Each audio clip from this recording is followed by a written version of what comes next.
That's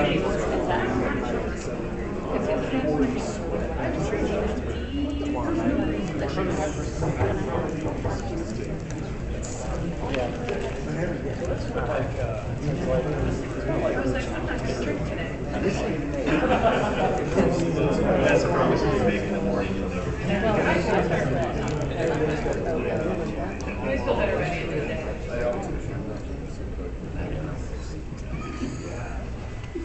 All right, we're at 4:01. Yep. Get this party started. Hello, ladies and gentlemen. How are you? We are woo! This panel is called The Sound of Silence. No one is listening to your podcast, and that's awesome.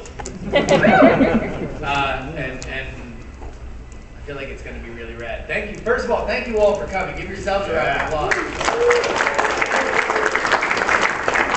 I'm not going to lie, I got a little nervous when I saw this was in the Crystal Ballroom. It's like, oh, everybody, let's get the largest capacity possible to hear about your failures. But yet you are here, and it makes me very happy. Also, to my left, Nicole Spagnuolo. I think we all, and listen, this is going to be the theme. We all have podcasts that no one listens to. It is the thing that binds all of us. We'll get into that in a second. Also, Veronica Belmont. And Brian Dunaway. And Hipster Aladdin. Hipster Aladdin! Let's all raise our PBRs in celebration. Props. Our prop PBRs. Which is probably bad that it was Show your props. That's a fun DragonCon lesson. All right, everybody, hands up if you have a podcast. Everybody, put your hands up if you have a podcast. Wave them like you just don't. All right. All right, go ahead and keep them up if you are unsatisfied with how many people listen to your podcast. Okay, nobody has put their hand down. In fact, more people have raised their hand. All right, go ahead and keep them up. Go ahead and keep them up. Let me know if you have more than 10 people listening to your podcast. All right, like 2 people's hands have gone down. But I feel like this is going to be, all right, everybody put their hands down. This is kind of the point of this panel. Because everybody's unsatisfied. Yet everybody has at least a handful of people listening. Let me give you guys a little analogy. If you had 10 people show up to your house every week and silently listen to what you said, you would be, the neighbors would talk, like that's like cult leader territory. You would be thought of as having a magnetic personality for which is irresistible to certain people. And yet we look at that as, oh, only 10 people listen to my podcast. I have a question for you. Go. Do we want Tom Merritt on this panel? Oh my gosh, Tom. Oh! No, we don't. All right, let's go ahead and welcome Tom Merritt to the stage. Here's a placard over there, please. Oh, Insta placard. Yes. I also have another Veronica Belmont placard if you'd like that. It wouldn't be the first time. I don't know what that means. Doesn't really make any sense at all. It sounded crude, maybe, but I'm not sure.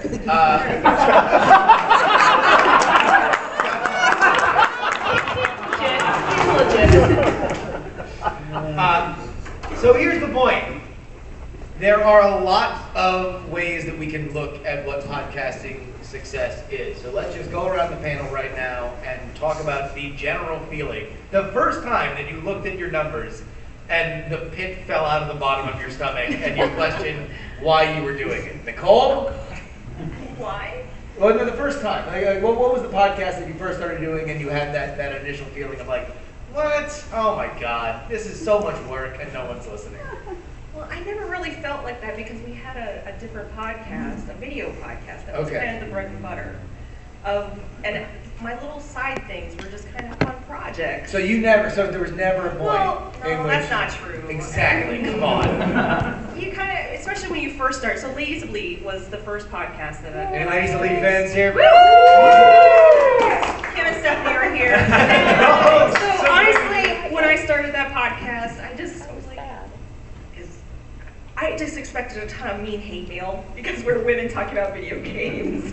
Which is just an awesome social commentary, right? And you're expecting more hate mail and troll comments than listeners? So I kind of braced myself of, this is going to be short-lived. Yeah. But then, it was fun. I mean, that's why we started it, and regardless of the numbers, that's why we kept doing it. So you went in there with the idea of being, it doesn't matter what the numbers are, Right. doing it because it's fun. But then later on, I started going, I'm like, well, we only have 2,000 downloads. Is that a lot? Is it, you kind of get hung up in that numbers game for a little bit. Veronica, have you gotten caught up in the numbers game? Yeah, so the show Tom and I do, Sword and Laser, it was always a huge passion project of ours, and I know you have like 50 million other podcasts, but this is the one that like I spend most of my time on. And the numbers always felt, or your time, whatever. And so it always felt like really good, like we had a really active community, and like I felt good about the numbers. I didn't really pay attention to them until we got brought on to the Boing Boing podcast network. Okay, and that was recently, right? Yeah, and then... And so how long had Sword and Laser gone before that happened? 8 years. 8 years, ladies and gentlemen. If you are thinking, oh man, I just started a podcast and I'm kind of upset with the numbers. 8 years on of nothing but steady, exciting, room-filling and DragonCon excitement, and it still is a thing. So I was checking out some of the other shows on the network, and there's one on there called Boars, Gore, and Swords, and they cover fantasy as well. They do mostly Game of Thrones. And I was like, oh, I wonder how they do.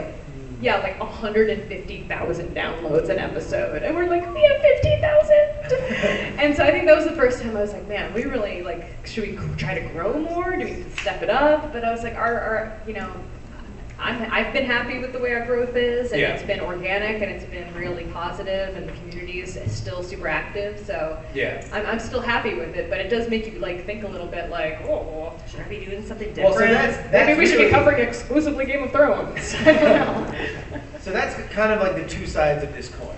Is there's the panic over looking at your numbers and feeling inadequate about it, and then there's the what do I do about it? Because we were all proactive people. We all want to believe that we're not just going to sit here and do nothing about it. So you want to think about growth. We'll put a pin in that for a second because I feel like there's a lot of, we really fundamentally misunderstand what that is. Tom, when have you panicked about numbers? A couple of times I could think of, both at CNET. In the September after the launch of Buzz Out Loud. I've never told you this story.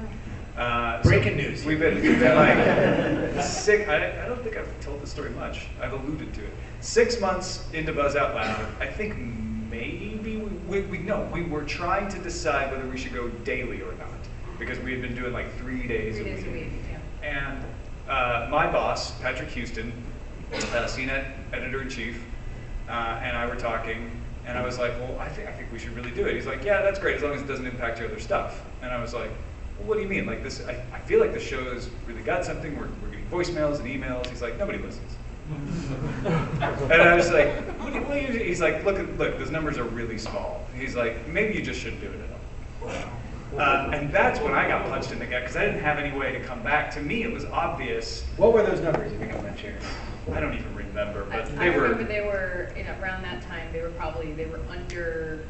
Well, they were around between 5,000 and 10,000. Oh no, not yet. Not yet? No, they were still in this. They were below 5, because that was his point. It's like I can put a review up that'll get $5,000 hits, no matter what. If it's the stupidest product we have. So comparing like impressions. Yeah, and you're getting fewer than that. To a 45-minute long podcast. Well, at the time, which is it was obviously only 20, makes sense. 30, I guess. Stop correcting me. I wasn't correct. Oh yeah. No, but the point was, he was like, this just isn't valuable, and that was the punch in the gut to me at the time. And I was like, well, this is what I enjoy doing, coming into work, so I'm not quitting it. And I actually quit CNET 3 months later, but they didn't let me that time. they talked me out of it by letting me do CNET TV stuff. But that's a whole other story. The point is that, you know, those numbers that we thought were amazing, right? Yeah. Were just not good enough. And then the other one is another show I did at CNET called The Real Deal, which was a help and how-to podcast. When I started, it was just me. And the idea was like, I would just do a kind of an in-depth talk about a particular topic. And I would research it and kind of lay out all of the information about it. And So a lot of pre-work. Nothing out of it. And that's a double whammy. We're talking, you know, because it was on CNET, it got 100, 150 out of the gate. So just because it had that logo on Yeah, just because people accidentally clicked. And you know, we turned it around. I brought in Ray Fiedelman to co-host and tried to make it more interesting and tried to do more audience engagement and stuff. But even so, like, it never really caught. Brian? Yes, nobody's listening to Comics Coast to Coast, which is a weekly podcast for cartoonists about cartoonists. I started, I guess, about 2007, me and Scott Johnson here.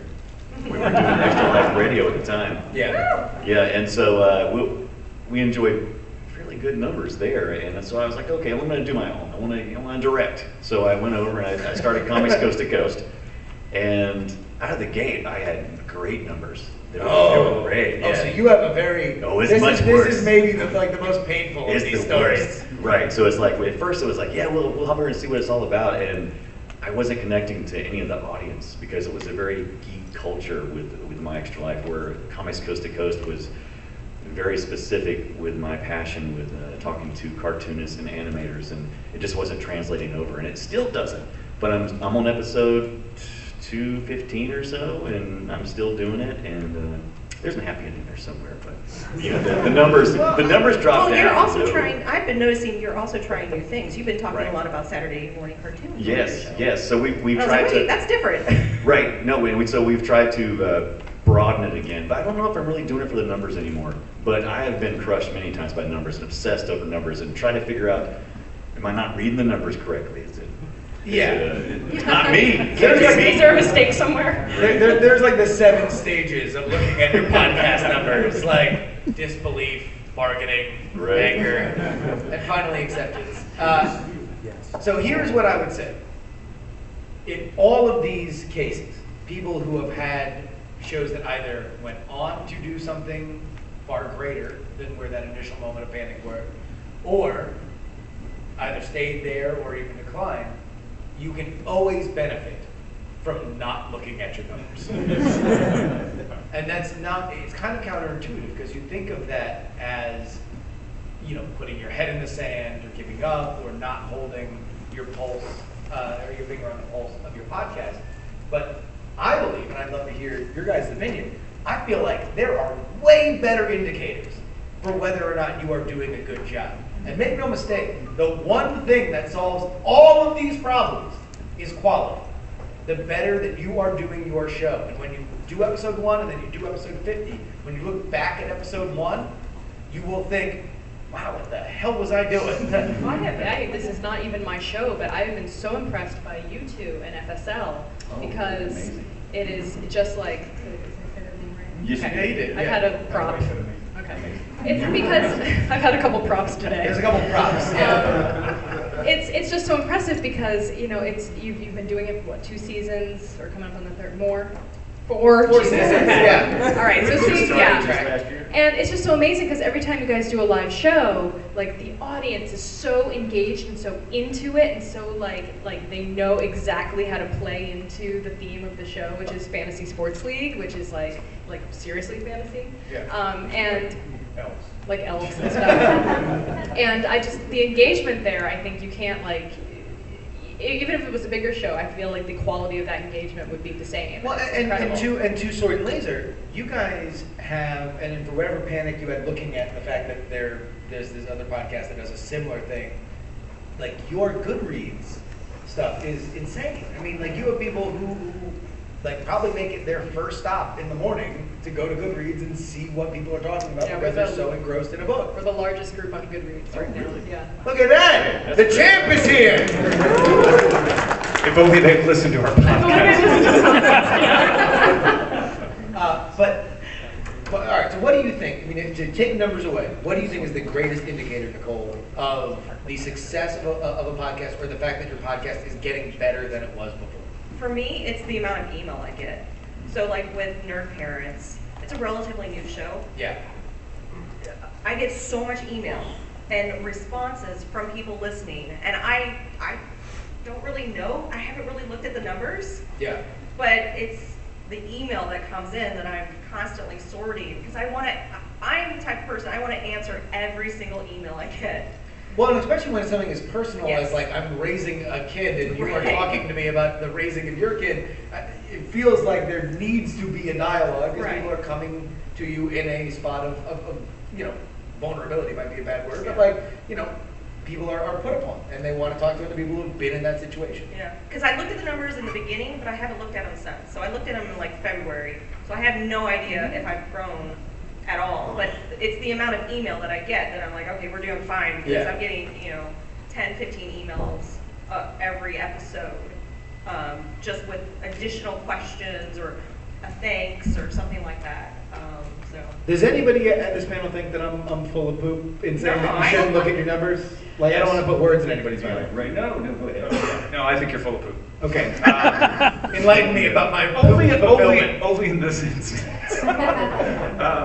No, I don't 100% think you're. I think you're just partially full. Sure. As we all are. It's biology.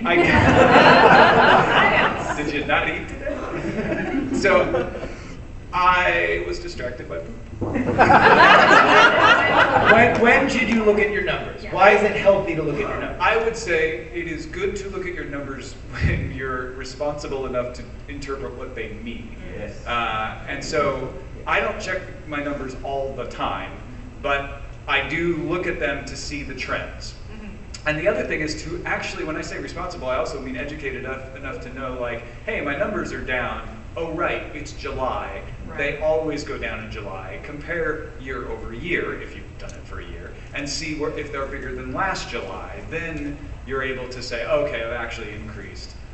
Because podcasting, any kind of entertainment, is particularly seasonable. People travel, they go back to school. Depending on the subject of your podcast, too, you're going to have a different time of the year where listenership's just going to fall off and come back. So I would try not to overestimate it. That's where I agree with you. It's like you can actually do quite well not looking at your numbers. Yeah. But they are something that, if you can look at them with the right frame of mind, can be one of those things that help you interpret how things are going. When I'm creating media kits is when I look at numbers. Yeah.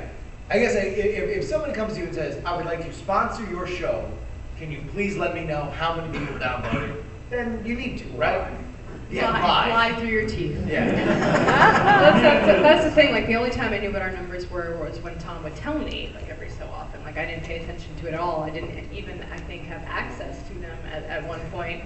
And then Turned her off. yeah, I just didn't care. And then when we went to Boing Boing, they made us switch over to SoundCloud for our hosting so they could keep track of the metrics for ad revenue. And suddenly now, every time I look at a blog post, it shows the SoundCloud embed with the numbers right there. So it's like, it's hard to ignore. It's kind of in your face all the time.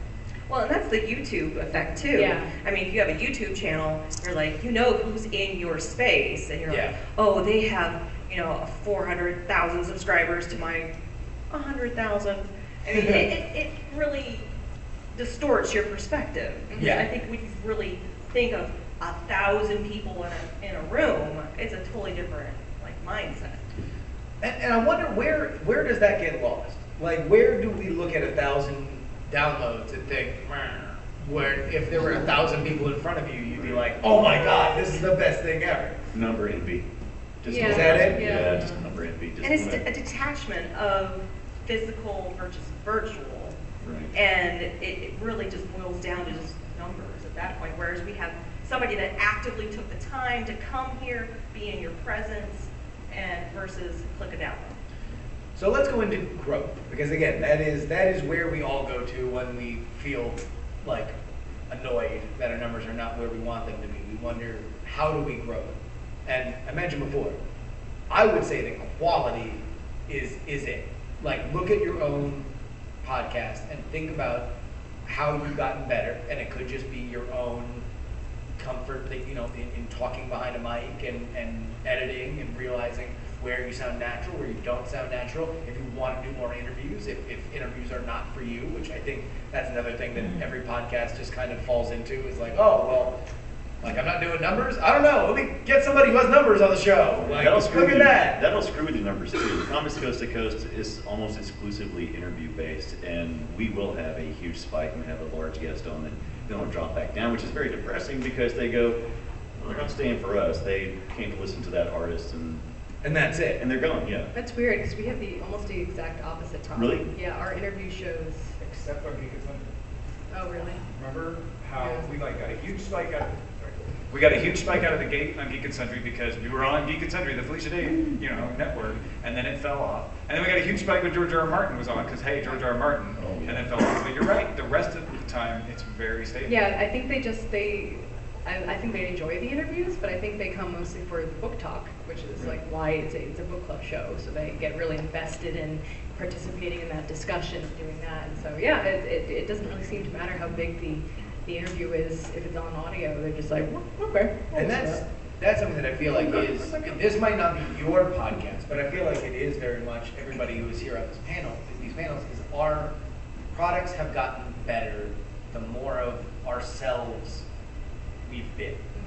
The more that you allow somebody to download and kind of connect to you and have a kind of relationship and interaction with you, be that through email or Twitter or whatever, and that comes from the comfort of you just presenting, hey, I'm somebody that you would like to talk to, somebody that you would like to hang out with, the better you are going to be, because I think there's a reason why when you guys are talking to somebody else, people listen less, because they would like to be talking to you, and if they're a fly on the wall and that's not what it normally is, then I think it's good, it's cool. You probably make news on these sword and laser stuff every once in a while because there's not a lot of outlets for fantasy news.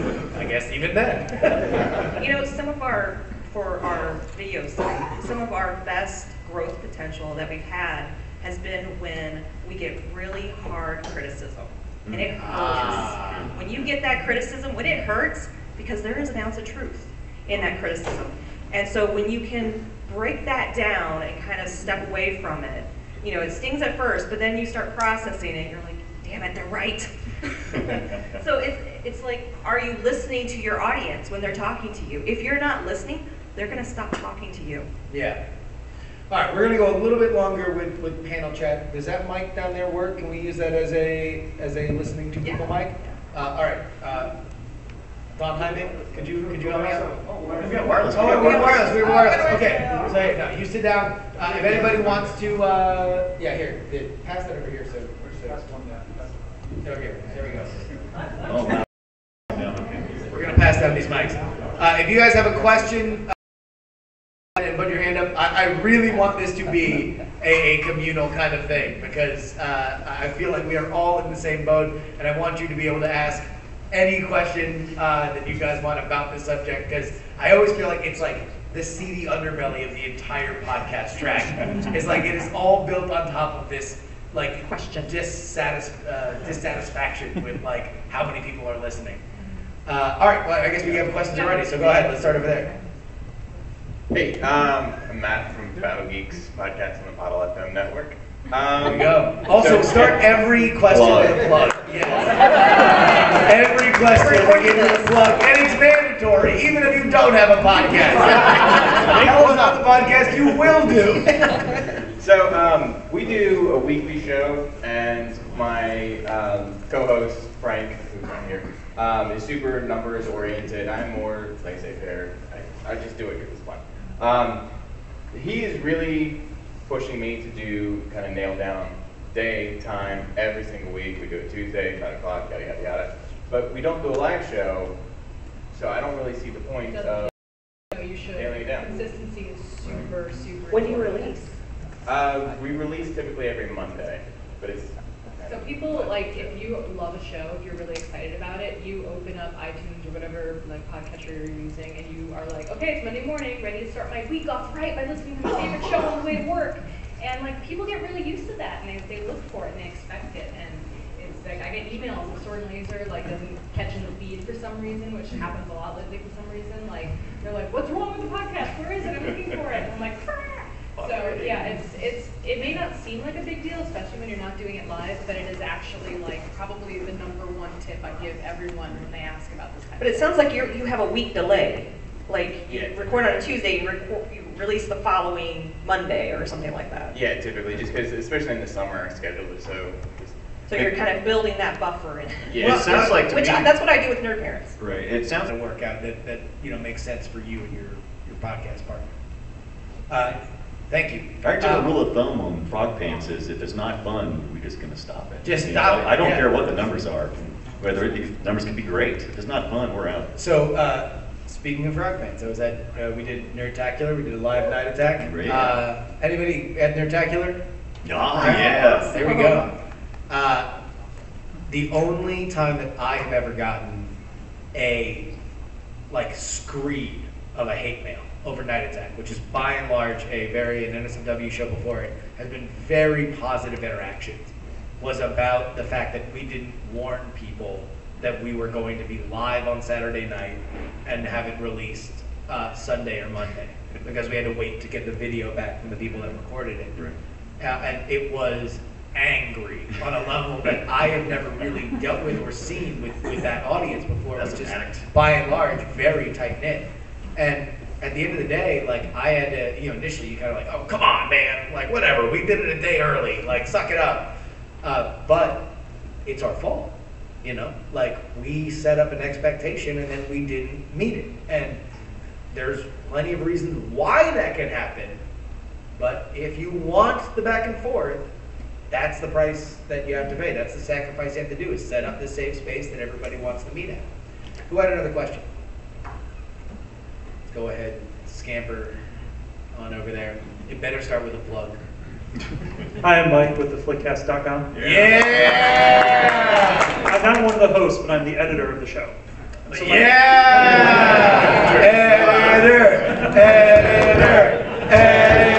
Thank you. So my question is, since you guys, primarily you, Justin, and Tom, do live podcasting, what would you say is the benefit between doing the live versus having the edited, and when do you think that you're editing too much? I hate editing. Yeah, you're always editing too much. Sorry, editor. I think whenever anybody says oh, make sure you edit out your ums and ahs and everything, I feel like you are being lazy and you are not beating the fact that these are verbal things you should not be saying out of you. You should say ums and ahs on all of your podcasts and then make yourself listen to them over and over and over again until you stop doing it. If you edit it out, you won't. So, I don't know. That's my opinion. Tom Merritt, Daily Tech News Show, dailytechnewsshow.com. I am lazy, which is why I don't edit any of the stuff I do. And it's a particular thing that you have to develop the ability to do, which is accept all your mistakes are going out, essentially.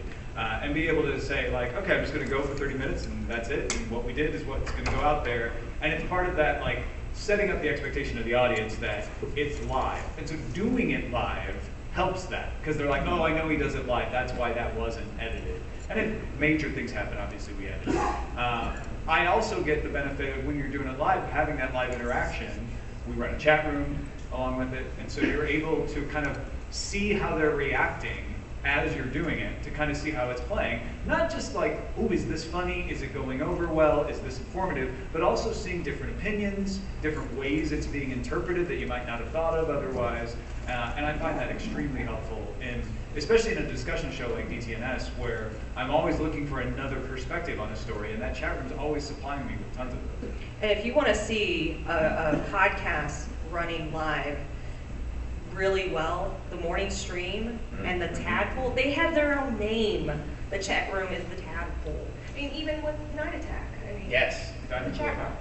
The chat room. There we go. There it is. So you when you do live, it kind of, I don't know, it creates a different experience, because I do live as well, but then I have it released later on in the feed, and I put show notes up, and that's honestly where I spend most of my time. Is I put a lot of stuff in my show notes. Yeah. So. We do both for Sword and Laser, lately at least. We used to only be pre-recorded, and I am the editor for everything, and I went to school for that, so I was like crazy anal retentive for like, when we were doing Buzz Out Loud, I would edit out every like, whatever. I hated dead air, I hated everything. It was like super tight and like probably not very good. And so now Sword and Laser, like we do a Google Hangout where we stream the show live as it's happening on Tuesday, and then I go back and I edit in the like segment, like, you know, sound effects, and if there's a real bad mess up, I'll take that chunk out. But I've definitely like lightened up a lot in my later years with the podcast. I think I'm not so bad about it anymore, and I think now it's good because people have the option to watch the completely unedited, you know, pre-show, post-show, like just everything all in Google Hangout. Oh yeah. And then, but they also can get like the tighter edited audio version of it as well. I think from an artistic perspective, unless you are doing something like Radio Lab, where it is like very produced and manicured, and there are many great podcasts that are like that, then if you are just talking to people, it helps to have that human element. Yeah. It helps to have it feel like more of a conversation. And to Justin's point that he made before about having that really good show, once you finally nailed it, and being able to present that and be the one that you promote to try to be like, okay, everybody, this is my show. You may want to do some light editing. You may want to take out season 2 of FSL. I went through and I tightened every episode. I took out pauses, took out some ums and ahs from us, because it was new and we were still figuring out the rhythm of the show, and I didn't want people to get turned off of what is already a really difficult to understand concept because of that. And then I lightened up on that. Later seasons, it's like we kind of know how the show goes, and I didn't want it to sound too clean. And I think we would get at its peak 800 to 1200.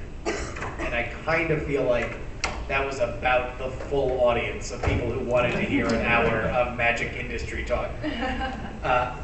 To Roberto's point, who by the way does a great job, cosmicradio.tv, everybody should go ahead and check that out. I'll plug it since he apparently didn't get the memo that he has to plug stuff. That's how you market it. You ask a question and get Justin Robert Young to plug your shit. I think that the key is, and he wrote that last part in, but that's a huge assumption, is like assuming quality, assuming format. Because I feel like that's an ever-evolving thing. And it's not like you get to a level and you're done. Right. It's that you get to a point where there's that one perfect episode that you can then find a qualified audience to talk to it about. And many times that's Facebook groups or message boards or other places where people kind of gather. But it's like, you know, I've done a couple interviews with Roberto. I think it might even be the most recent, My So-Called 8-Bit Life that he does, which is great. But that would be a good one. That was a really good, I felt like we had a really good discussion. That'd be a really good one for him to come out to Chat Realm, like our fan base, and say, hey, listen, did you know that Justin had, you know, something in his past that he talked about that he hasn't talked about publicly? Listen to it here. You know, there's been these awesome cartoons that we've had on Night Attack, but drawn by a mystery man named Spearmint Nitrate, for whom I still don't know his actual identity. He had an interview with him, and that was a great thing that people could go and listen to more about who he is and why he decided to start drawing cartoons for us for free. So we could put his images on t-shirts and sell them without paying him money. But I feel like have that episode. Have that one episode and then tell people about that episode and then build that trust with the uninitiated. What are you trying to get out of the podcast as well? I mean, if you're marketing, what are you marketing for? More numbers? Are you marketing for sales? Sponsors, advertisers. Right. Because I can talk to you about sponsors and advertisers. When we first started our working podcast, we were the first on the scene. So we had an advantage. So when I went to power tool companies, we were new. That's how we got them. We just asked. And we had something very valuable. We had some really great episodes that we had come out with that in that industry, it really shook things up. Right. And we had that advantage. You may not have that advantage, but that's your job to kind of look at your market to evaluate that. Roberto says thank you and download 8-Bit Live. Nice. Go ahead, everybody download My So-Called 8-Bit Life from Roberto Villegas, Vincent 404. Okay, Matt Johnson with the Figure Sold Separately podcast. Yeah. So, Tom, I know you have a background in radio. I have about an 8-year background in radio. And Brian, I don't know if... No background in radio. Okay. I don't think any of the rest of I us... went to school for radio and I interned at radio station. Okay, and I did too. I listened to My mom says I sound like I should be on the radio. You do. Does that count? Nicole owns a radio. So for Veronica and Tom, do you guys, having a background in broadcasting, going back to the whole over-editing, because I know a couple of people it seems like it's a common first mistake when they first get into podcasting, of just being obsessive about taking out the ums and pauses. And I've heard them make podcasts even too tight, where they're really hard to listen to. Do you think that that's, being in broadcasting, you guys did not make that mistake at first, or I know... But we kind of already talked about that. Yeah, I you think kind I of did make the mistake. I definitely made that mistake. Yeah. Classically I did trained, too. yes, made the mistake. Yeah. Got his first job at the country station that was 3,000 watts, did not anything. But it's also different backgrounds too, right? Like, I did live radio. Like, that's when I did radio, it was always live, DJing. And then I worked on the website for a live television show. And so all of my background was always like, well, no, you don't edit, because there is no editing. You do it live and it's gone, it's out there, and you're done. Like, you just got to prepare for it. So that was my mindset. Let me say one more thing about editing. As human beings, we always will succumb to failure points at some point. And if you record a show, and then every time you need to go back and edit it, and editing takes 30 minutes, at some point you're going to hit that wall and say, oh, but I really need to cook dinner. Oh, but I really need to do something else. You will always succumb to it. And you might say in your head, especially early on, oh, come on, it's just 30 minutes. If I really care about doing podcasting, what's 30 minutes? You will. Yeah. And it will stop you from releasing an episode. Come up with the most sustainable and rugged version of doing this every week. The most pain-free version that you can do. And it will benefit you greatly because you can focus on the product and not the packaging. And release it as quick as possible. That helps. Fast. Just get it out of there because anything can happen.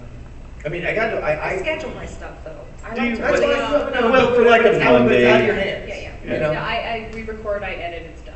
Like, well, until FeedBurner screws up. Right. And then I have to go back and publish again a million times. So the internet happens. And also, like, there's the thing where I for whatever reason, I suck at uploading things. And I suck at setting up RSS feeds. And so, like, I hired somebody to do it for me. I know that's not a solution for everybody, but it's like I felt really proud of myself because I identified a weakness and I solved it. Yeah. And like I am now, if you are enjoying like the Doctor Who podcast or the One Mic podcast that I do, Who's the Boss or Jury, it's because I have somebody that I can just put things in a Dropbox, which by the way is no less complicated than just uploading it myself.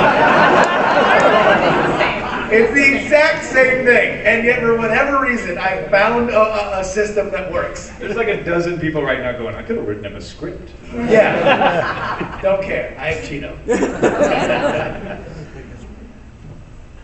I'm Adam from the Wildstar Port podcast. Wait, say that again. I didn't hear you. The Wildstar Port podcast. Wildstar Port podcast. the video game? Yeah, it's a AIU Wildstar podcast. Not the Yeah. For the horde. One of the things we're trying to do with the show is make it kind of an audience participation show, kind of to separate it a bit from what a lot of the other shows are doing. So we want people to email in and send us questions and things like that. And we're not getting as much response as we'd like with that. So I was wondering if you guys had any tips on how to get your audience to engage. The secret. So when they do send you stuff, do you like talk about the stuff they send in? We do. That has always worked for us. Is kind of like when you start highlighting users, it kind of like gets the other users excited because they're like, oh, he talked about Turk Christen so much. I'm going to send in an email for once and get on there. And so you know, it kind of like becomes like the self-fulfilling prophecy. But yeah, you do kind of have to get to that point where enough people are writing in. Or you can give them away. I was gonna say, Give them we stuff. gave away like a digital, the Celestial Pony in World of Warcraft, and all you had to do was come on the website and tell us your favorite game or tell us your favorite experience in WoW, And we had a ton. We had like 150 people come to the site just because he wanted this $15 little pony. So I think that the end all be all is be a podcast that people want to interact with. yeah.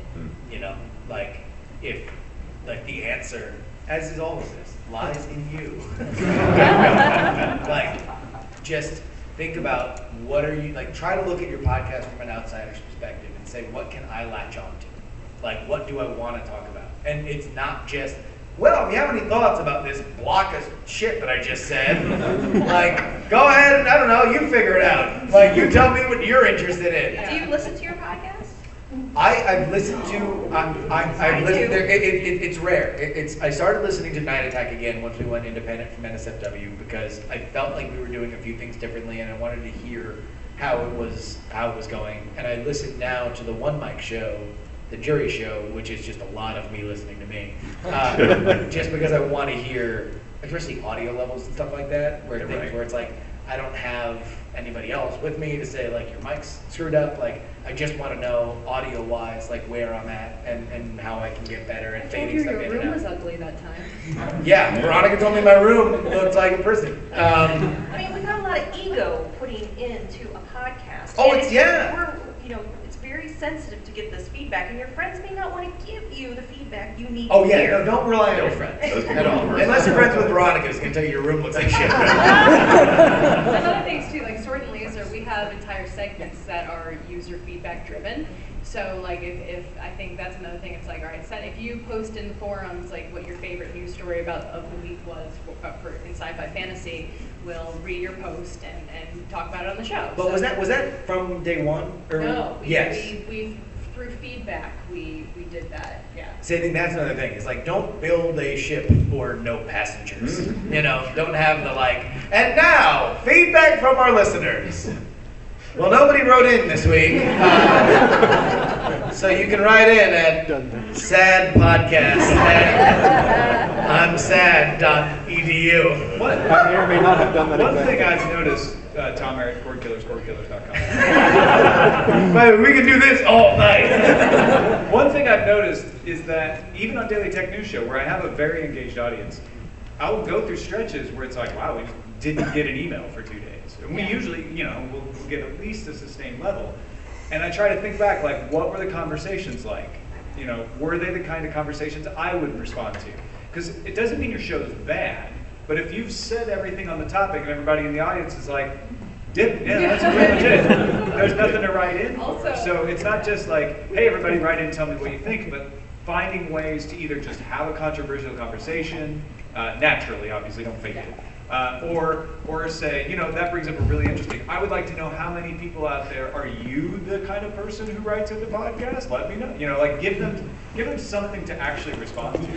You said don't fake it, but sometimes I'll bait some of our listeners with Star Trek stuff. So I mean, but they're easy. Then you just hear from Daryl. Right. You also have to know where your audience is. So, for example, we don't really get many feedback emails anymore because everyone is commenting on the forums. So we know like that is the place to go look for feedback, or they're replying on Twitter. So basically, we don't get anything on Facebook. Everything, and nothing on even the comments on blog posts. They don't comment on blog posts because our community is so centered around our forums that is like really the only place we need to check for feedback.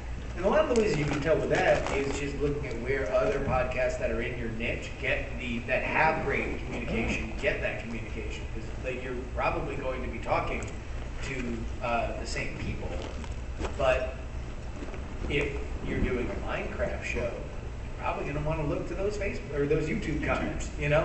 Like if you're doing something that has like for like Film Ryan, I know has a huge, very active Facebook community.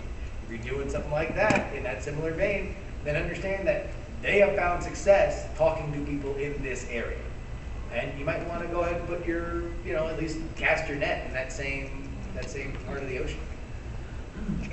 Questions? Hi, I'm James Kennison from you're not going to remember what I say here.com.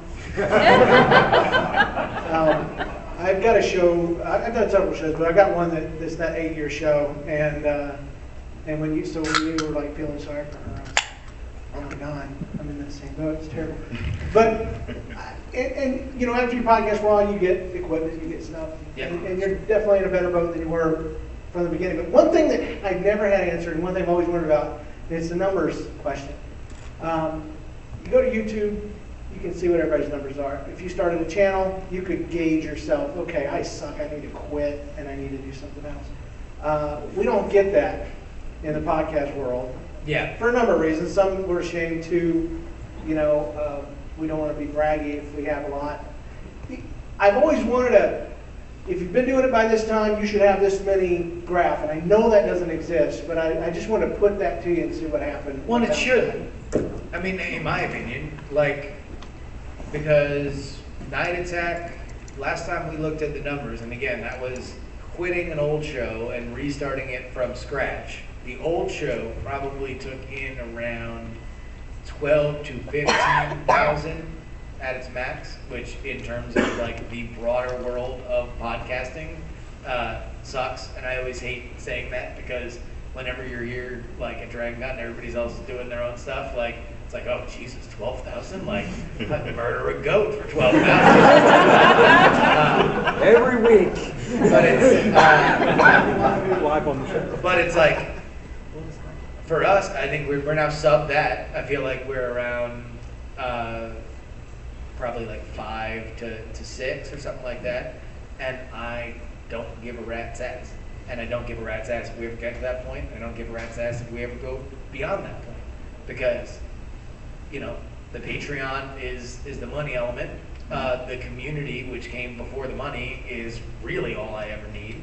And it's fun to do. It's become a part of my life that I can't let go of. So if the numbers are a goal, there are plenty of ways that you can look at and say, well, I need to book certain guests. I need to hustle to do things that are kind of more tried and true ways to kind of stunt your numbers.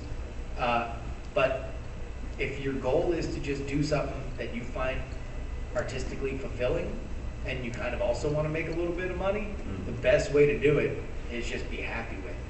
Because if that's not it, then and trying to move numbers on an existing podcast once it's kind of hit its own growth is really hard. I mean, after 8 years, it's going to be hard to make that thing move. I would, if it's close to your heart, keep doing it. But if you want to do something that's going to have bigger numbers, you're probably going to have to switch up and start a new show, and reboot, because I've just never seen any success What are of. you guys telling us right now? Right? Shut her down! Shut it down. By the way, that's the dark end to this podcast. This panel. Yeah, shut it all down. You're failures. Ladies and gentlemen, welcome Andrew Keene. I would add to that one approach that you can, and some of you probably should, take to your podcast is not to measure the success by growth, which I think Justin has done a great job of pointing out. Like, there are lots of reasons why. But Daily Tech News Show is the most popular show I do, and I do not measure its success by the numbers. I measure its success by the interaction with the audience. I'm free to do that because it's crowd supported. You really need the numbers when you're selling ads. And I'm not saying that's a bad thing. That is one way to do a show, and it's perfectly legitimate. But if you're not selling ads, and you don't plan to sell ads anytime soon, just don't even worry about it, because it frees you up. Like, I can put this out as an OGG file, I can post it on YouTube, I can throw it everywhere in the world, because I don't care about tracking it anymore. I don't care about keeping numbers in my head and finding out what my metric is, and I'll focus on, am I getting those people in my Goodreads group, or am I talking to people on email, or are they posting on my blog, wherever it is that they like to do that? Am I in there engaging with them outside of the podcast, and are they responding to the show in the ways I want, and am I growing the show with them? Really listen to them. I'm not saying that's the only way to do it, that's one way. All right, or maybe two more questions, so let's go fast. You're not going to remember what I say after the survey. You remembered. All right, so let's go ahead and we'll try to keep it quick, and then we'll get maybe one more. So let's identify who that last one is. All right. Oh yes, there's a lady. she's last. You go ahead first, not a lady. Well, since I have the microphone, I would assume so. I've got 2 quick statements to help out. First, I'm Charles with Success Freaks. We help others be awesome. And it's an advice type show. When we shifted from live to pre-recorded, we lost a lot of that interaction. But you can fake it a little bit, depending on your niche. We ended up going to Yahoo Answers. It took the topic of the day, searched it, found the question we liked, and then we gave the advice like it was a listener that came in, which generated listeners writing in and asking for advice. So you got to think outside the box, think about what you're doing, and search for somebody who talked about something, give your opinion on it, give back to the community, like Tom was saying, or give your own spin. But the second quick statement, I'm Charles from the Helicarrier, and it's you connect with other people in your niche. Now, we took a game that had probably 100 different communities on Facebook for it, and we tried to unify them all, and we found somebody on YouTube who was doing videos that we weren't doing. We're just doing audio on the game. He's doing videos, and we just partnered up, and that took his way higher and our level way higher. So you find who's doing something in your space that you're not doing, and you can connect with them, and we grow together. I saw the unifying thing about this panel here, and as you can't see, I'm on camera, I'm pointing everybody at the table, is you found a way to connect with each other, which happens to be frog pants in this situation. But it didn't start that way. You found niches, you found how you work together, and you built up this great network. And I think that's something we can take away, is find somebody you can work with. Women on the internet, so let's... Hi, I'm Amy Farley of the yet-to-be-released Dawson's Geek podcast. Oh, yeah. Which I'm so happy. I'm Dawson crying. .gif. It is what it sounds like. Me and a fellow improv comedy person are watching Dawson's Creek episodes and making fun of them. So my question is, when you're first starting out, do you think it's better to get like a backlog of episodes so you can have like a steady release schedule, especially like we've never done podcasts before? Yeah. Or would it be better to just do one, which we've recorded one, and then just get it out there and see what happens? I'm gonna get it out, man. Most of the time I'm gonna get it out, but in that situation where it's not time sensitive, right? Then yeah, with FSL Tonight, we obviously never bank episodes because it's live and it's really happening, but we totally bank episodes, yeah. But we always do, like many at a time. And I think too, like a lot of people have said, you know, go back and listen to your first couple of podcasts and, you know, just scrap them, just get rid of them, you know, because you're never in your groove yet, you never feel, it doesn't feel right. I've heard that a lot of times, but if you're doing something evergreen, you know, you have the opportunity to record a bunch of stuff and see what sticks and see how it feels and kind of get into your groove before you go public, because no matter what, that first podcast is going to be a first impression for a lot of people. And so even if you want it to be kind of fun, freewheeling at the same time, you want it to be at a level that you are comfortable with going into it, so that people kind of say, oh yeah, this is promising, this is really good, not like, ooh, yeah, this is bad business. For an idea like that, if I were doing it, I would say for you and your co-host, pick your favorite episodes and then record episodes for that, knowing that they are far later and maybe you'll lose interest and never do it. Just so at its optimum, you know kind of what you're doing, then never release them. Like, or you can release them if you get there. Like, just try it. Just you know, get some reps on something. So that's not like, so the first one, the pilot episode that they are downloading, if, let's say, because you're looking at the optimum listener, right? And the optimum listener says, I just listened to one of these randomly, oh my God, this is so great. I need to go back and listen to all of these in order, especially for a companion podcast like that. You want those first couple to be, I mean, if you can avoid it, you would want to try to have those not just be the first time you guys stepped in front of a microphone together, if you haven't done it before. At least that would be me. Because you'll get listed in the what's new in iTunes, and you'll get a nice bump, and then it'll go away. Never see them again. And then we will all be sad about our numbers together. All right, I think we have 3 minutes, so if there's a very quick question that we can do literally one more. How many numbers till we look at sponsors? What are your numbers until you look at sponsors? So we can say, like, when we're working with a group called the Mid-Roll, they were basically like, we can't sell anything under 15K. And that was just them. You know, it might be different, especially if you get an independent. I'm sorry, he had a real question back there too, so we couldn't take it up the time. But yeah, it depends. I mean, again, like everything, my hat fell off. Like everything, it totally depends. With Night Attack, we had I mean, what we had, like, I think it was like a couple thousand downloads, and a company that hosts your website that will remain nameless said, okay, well, we want these amount of numbers, and we said, no, we're not doing it. We have no guarantees on what we're going to do, and they went away, and then they came back and said, okay, fine, we'll do it. So, like, it's a rare face that they would do that. And also think, are you going to be passively, waiting for these people? Or are you actively going after them? I mean, we work with PodTrack, and we put on our audio, and they actively come to us with, oh, Harry's wants to work with you. Yeah. We didn't actively go after Harry's. So there's a lot of different ways that you can. Get a question. All right, one more. Get him in there. You. No, me? No. Yeah, well, my question, I don't know if I would be able to answer it, but my question is, okay, for example, a website that has a forum, has a Twitter feed, has a YouTube channel, it's been around for a couple of years, has an established community. To start a podcast, how vital would you think it would be for them to start, for example, with just one person talking, or do you need to have 2-3 people get together, or could it, Not if you're Justin. Right. This is tough. You can't do it by yourself. Well, is the channel just one person that is pre-existing?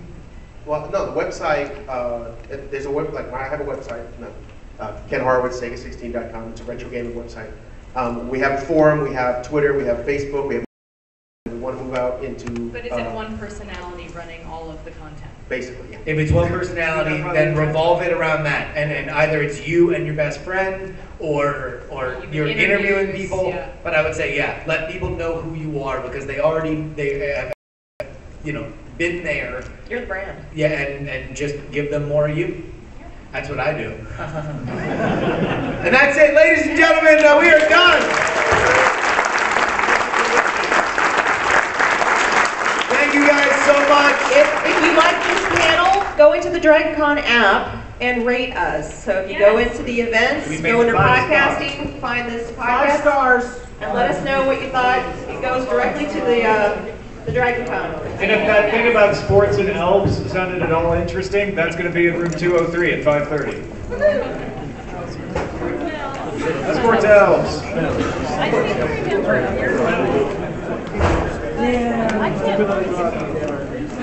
Right now it's trying to reboot itself. What probably Charlie showed his background. Oh, that's right. That's right. They have cards. What I'm going to say. I think it is nice. That was so nice. It was really cool to wear. Yeah, me too.